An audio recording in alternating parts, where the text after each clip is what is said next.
हमारे वीरों का देश के प्रति एक योगदान ही कहा जाएगा। वर्तमान समय में आप भी देख रहे हैं कि सबसे बड़ा आज़ादी का मेन उद्देश्य होता है आपके अधिकार।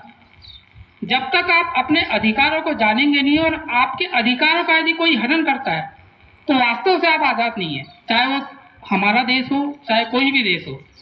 भारतीय संविधान के अनुसार आपको जो मौलिक अधिकार दिए गए हैं, अगर उन मौलिक अधिकारों का कोई भी व्यक्ति, चाहे कोई राजनीतिक दल हो चाहे कोई आपकी संस्था का कोई भी उच्चाधिकारी हो, अगर उसका हनन करता है तो ये मान के चलिए आप पूर्ण रूप से आज़ाद नहीं है। इसीलिए आपको अपने अधिकारों का ज्ञान होना जरूरी है। जो मौलिक अधिकार है उसका पता होना चाहिए और उसी के साथ केवल अधिकारों का निर्वहन नहीं होता, आपको भारतीय संविधान के अनुसार दिए गए आपके कर्तव्यों का भी निर्वहन किया जाता है, क्योंकि एक हाथ से ताली नहीं बजती, दोनों हाथ से ताली बजाई जाती है। जैसे आप अपने अधिकारों का पालन करेंगे या आप अपने अधिकारों का उपयोग करेंगे, उसी प्रकार आपको भारतीय संविधान के अनुसार दिए हुए कर्तव्यों का भी पालन करना होगा। जैसे अभी आप लोग देख रहे हैं, सबसे देश को उज्जवल करने के लिए योगदान होता है शिक्षकों का। उन शिक्षकों को मैं सर्वप्रथम नमन करता हूँ, क्योंकि उन्हीं का एक योगदान होता है जो नीचे से लेके नींव वही रखता है किसी भी देश के निर्माण की, चाहे हमारा भारत हो चाहे पूरा वर्ल्ड हो। वो एक निर्माता होते हैं, राष्ट्र निर्माता अपन कहेंगे तो शिक्षकों को ही कहेंगे। बाकी बहुत सारे चीजें हैं जिससे राष्ट्र का निर्माण होता है, लेकिन जो मेन नींव होती है वो शिक्षकों होती है। इसलिए मैं आप सभी शिक्षकों को दिल से धन्यवाद करता हूँ, नमन करता हूँ आपके योगदान के लिए और आपके संघर्ष के लिए।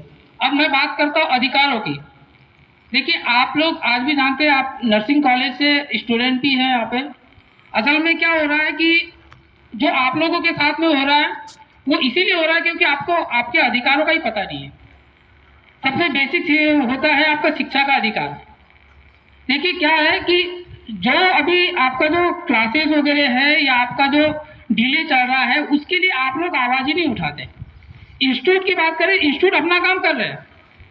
इंस्टीट्यूट के ऊपर जो भी आरोप लगे हैं या जो भी सीबीआई जांच चल रही है वो उनका अलग मैटर है, लेकिन आपके साथ में जो हो रहा है ये आपके अधिकारों का हनन हो रहा है। तो इसके लिए आपको आवाज उठानी पड़ेगी।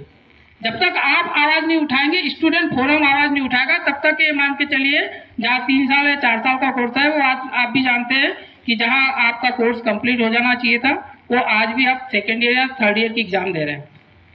तो आप लोग स्टूडेंट की ताकत दिखाइए। जैसे गवर्नमेंट के माध्यम से यदि कोई किसी व्यक्ति ने अगर कुछ कंप्लेन की है या सीबीआई जांच हो रही है तो आप भी अपने लेवल से जाइए, आप स्टूडेंट पावर दिखाइए, आप जनहित याचिका डालिए कि आपका समय बर्बाद हो रही है, आपकी शिक्षा का अधिकार का हनन हो रहा है। आप देखिएगा सुप्रीम कोर्ट हो चाहे कोई भी हाई कोर्ट हो, 2 दिन में रिजल्ट आपको दे देगा, लेकिन यूनिटी है नहीं। चाहे भोपाल के स्टूडेंट हो चाहे कहीं के भी हो। मध्य प्रदेश की अपन भोपाल की बात करें तो 50 नर्सिंग कॉलेज होंगे। अगर एक कॉलेज में यदि 60 बच्चे भी होंगे, 10-10 रुपए भी कलेक्शन करोगे तो आपकी जनहित याचिका लग जाएगी।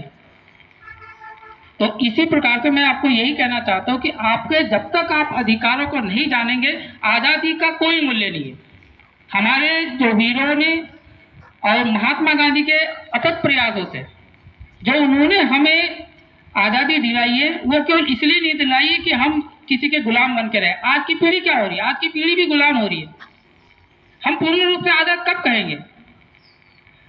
हम अपने आप को पूर्ण रूप से आज़ाद तब कहेंगे जब हमें बोलने की स्वतंत्रता होगी, किसी भी धर्म को अपने अनुसार मानने की स्वतंत्रता होगी, हमें शिक्षा का अधिकार प्राप्त होगा। लेकिन आप देख रहे हैं कि अभी वर्तमान परिस्थिति ऐसी है कि आपके अधिकारों का हनन हो रहा है, वो आपको पता भी नहीं चल रहा है। लेकिन धीरे धीरे आपको एहसास होगा कि आपके अधिकारों का हनन हो रहा है और तब आपको गुलामी अपने आप लगेगी कि आप आजाद भारत में भी गुलामों की जिंदगी जी रहे हो। तो मेरा आपसे यही अनुरोध है कि आप एक बार संविधान को थोड़ा सा पढ़ें, अपने अधिकारों को जानें और अपने कर्तव्यों को जानें, और यही चीज भारत के निर्माण में आत्मनिर्भर भारत के लिए प्रयास होगा। इसी के साथ मैं पुनः स्वतंत्रता दिवस की हार्दिक हार्दिक शुभकामनाएं देता हूं। एवं सभी शिक्षकों को फिर से दिल से नमन करता हूं कि वे राष्ट्र निर्माण में निरंतर लगे रहे और भारत को इसी प्रकार से उज्जवल भारत बनाते रहे। धन्यवाद। बहुत